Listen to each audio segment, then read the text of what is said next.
financial difficulties, relationship challenges, job loss, or some other unexpected hardship, how do we stay positive? It's a question I ask myself all the time. So here with some tools to help us navigate when life throws us a curveball. Please welcome our happiness expert, Kathie Donovan. I love having you here because you help, spread the joy and spread the light. And I think there are a lot of little things that we can be doing to sort of change our mindset when life happens to us. So what do we do? What is the first thing we should be doing? Because life is life. There's going to be curveballs. Life is, I think we can end the interview there. Life is life. Bye, everyone. Have a good day. I think the thing is, none of us would volunteer to feel pain or discomfort when life throws us a curveball. Yeah. But the fact of the matter is, it's part of life.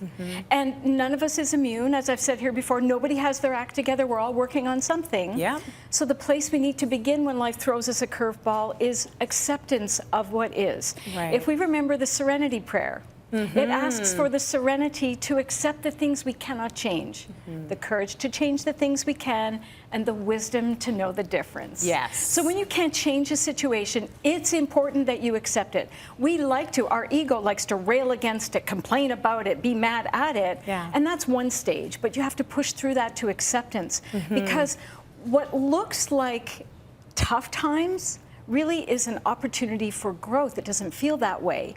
But sometimes rejection can actually be a setup for something much better. Yes, absolutely. Okay, so where do we begin then? So we begin with that acceptance. I think we have to understand too that social media plays a big role in pushing us to pretend that everything is fine, to put that happy face forward.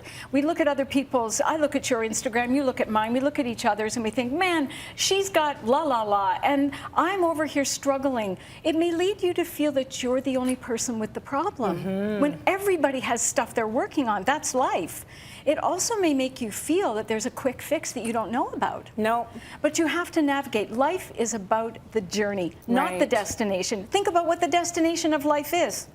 No more life. That's right. So it is about the journey. And on the journey, we want to experience the full spectrum of emotion. It isn't just about that happy piece. Right. We need to have all of it, because growth is about going through it to the other side of it. The positive mindset comes when we work through it.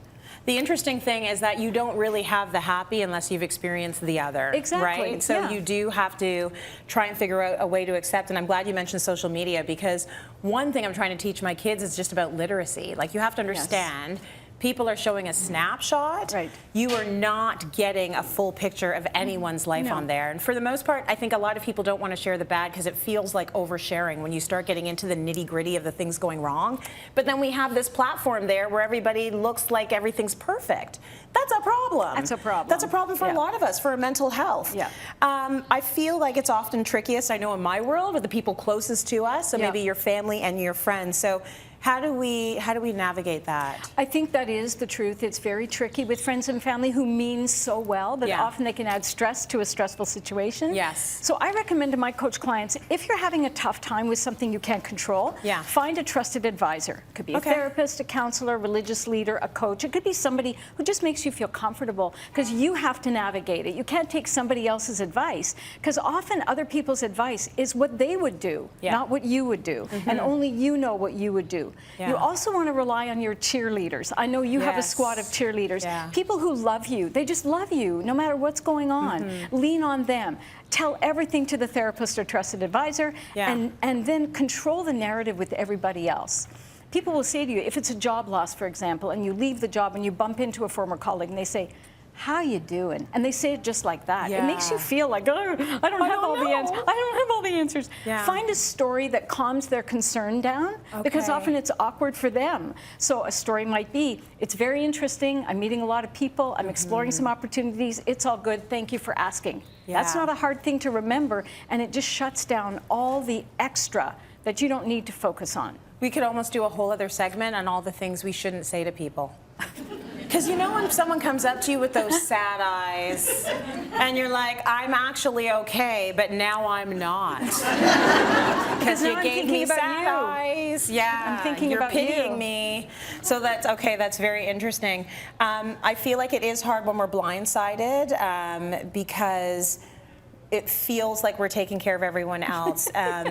We really need to be taking care of ourselves, and I think a lot of us have a hard time putting ourselves first. Of course, but we need to set that environment so it's safe for us. Yeah. So when we control the narrative, when we have our go-to person, when we have our cheerleaders, when we have that story, we can relax, be kind and compassionate toward ourselves. I advise baby steps toward where you want to go. Yeah. That's really important too. And then a little bit of exercise just to move the energy around. Yeah. And being kind, being loving toward yourself. I love it. You always have great advice, and I follow Thank your you. advice, so thank you, Kathie. Thank you very much.